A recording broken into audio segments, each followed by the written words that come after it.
Erev Tov Rabotai, we are continuing with our Mishna Yomi, Masechet Sotah.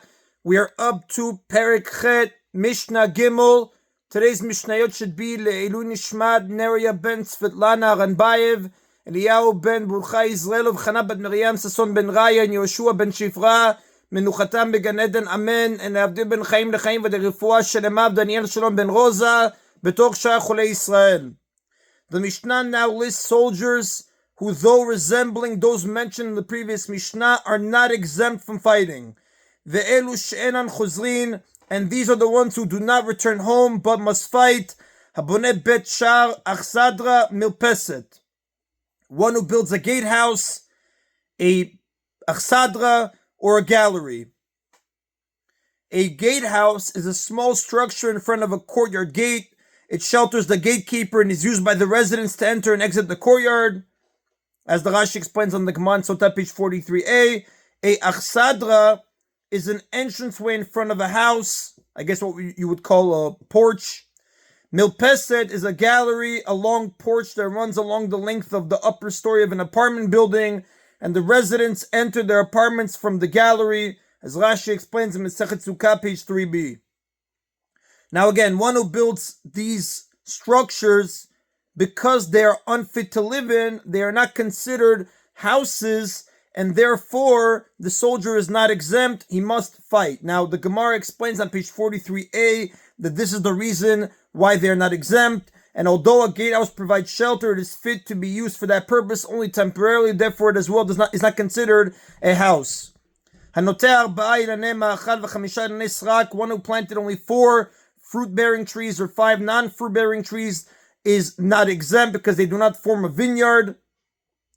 And one who takes back his divorcee is not exempt because she is not a new wife to him. Now the words new wife do not appear in our verse in Dvarim, chapter 20, verse 7. Nevertheless, since they appear in a related context, they are applied here as well. The Mishnah states the law of a man who betrothed a woman who was forbidden to him.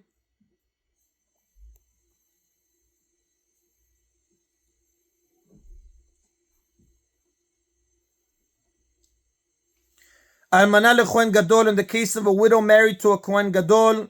Girusha v'chalutza leChohen Idiot, a divorcee or a chalutza married to an ordinary Kohen. Mamzeret u'nitina liYisrael, a mamzeret or nitina married even to a Yisrael non-Kohen. Bat Yisrael, a mamzer u'natin, or a daughter of Yisrael married to a mamzer or natin. Lo yachozer, the husband does not return home since his wife is forbidden to him. It is derived from the Torah that one returns an account of having betrothed the woman only if she is fit to be his wife. Now the following two Tanaim add more limitations to the exemption of one who built a house. Rabbi Yehuda Omer, Rabbi Yehuda says, Af haboneh bayit al mechono lo yachozer. Also one who built a house in its original place, meaning he demolished his house and rebuilt it exactly as it was before, would not return, because such a house is not considered new. The Torah in Dvarim, chapter 20, verse 5, specifies a new house, which excludes a house that was rebuilt in the same way as it was before. Although the previous Mishnah taught that one who bought or inherited a house is exempt from having to fight, that's because it is new to the recipient, whereas a rebuilt house is not considered new to the owner.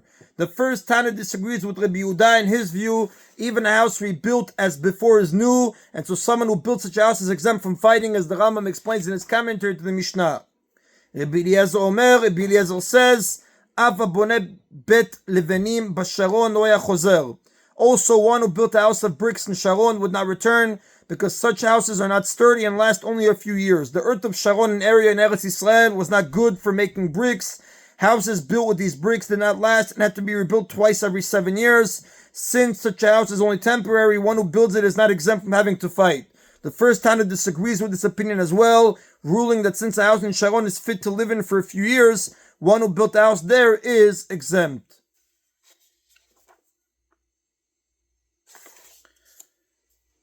And that is the end of Mishnah Gimel. Now we continue with Mishnah Daled. Mishnah 2 stated that even those who are exempt from fighting must first travel to the border, where they hear the words of the Kohen, and only then may they return home. Furthermore, they are exempt only from fighting and not from helping the war effort by supplying food and water and other needs. This Mishnah teaches about a stronger type of exemption, and these are the ones who do not move from their places, meaning they do not even travel to the border to hear the words of the Kohen. one who built a house and inaugurated it, meaning he began living in it, but did not yet live there a full year. Nata kerem v'chilelo, one who planted a vineyard and redeemed the 4th year fruits that grew in it, but the 4th year has not yet ended. Hanosed darusato, one who fully married Nisuin, is betrothed bait, but did not yet live with her a full year. Hakoneset yivimto, and one who married his yivama, but did not yet live with her a full year.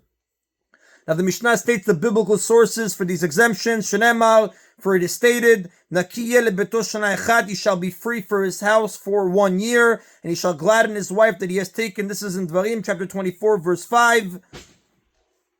Now the entire verse reads, when a man takes a new wife in Nisuin, he may not go out with the army, and the army may not impose upon him for anything. He shall be free for his house for 1 year, and he shall gladden his wife that he has taken. This verse hints to each of the above situations. Libeto zebeto, for his house, this is an exemption on account of his house. Yihye zechamo, he shall be, this is an exemption on account for his vineyard. The words yihye, he shall be, is not necessary in the simple meaning of the verse. It is added to include a case not mentioned in the verse, namely where someone has redeemed the fruit of his vineyard, but the 4th year has not yet ended. V'simachet ishto zo ishto, and he shall gladden his wife. This is an exemption on account of his wife. Asher akach levi et yivimto, that he has taken, comes to include an exemption on account of his yivama. The verse could have said simply, v'simachet ishto, and he shall gladden his wife. The extra words asher lakach, that he has taken, were added to include a yivama. And the Mishnah defines the extent of these exemptions. Enan misapkin mayim umazon, they do not even supply water or food for the troops. Venan mitaknin et dachim, and they do not even repair the roads. Since the verse says he may not go out with the army, and the army may not impose upon him for anything, the army has no claim on him at all, even to assist behind the lines. The Torah prohibits the army to make any demands of him. Moreover, even if the man himself wants to go, he is forbidden to go out to war or assist the army, as the Rambam writes in Sefer Mitzvot Lo Ta'aseh 311 and in Chot Melachim chapter 7 and Chot 10 and 11. And that is the Nabotai of today's Mishna Yomi. Baruch Adonai Leolam. Amen v'amen.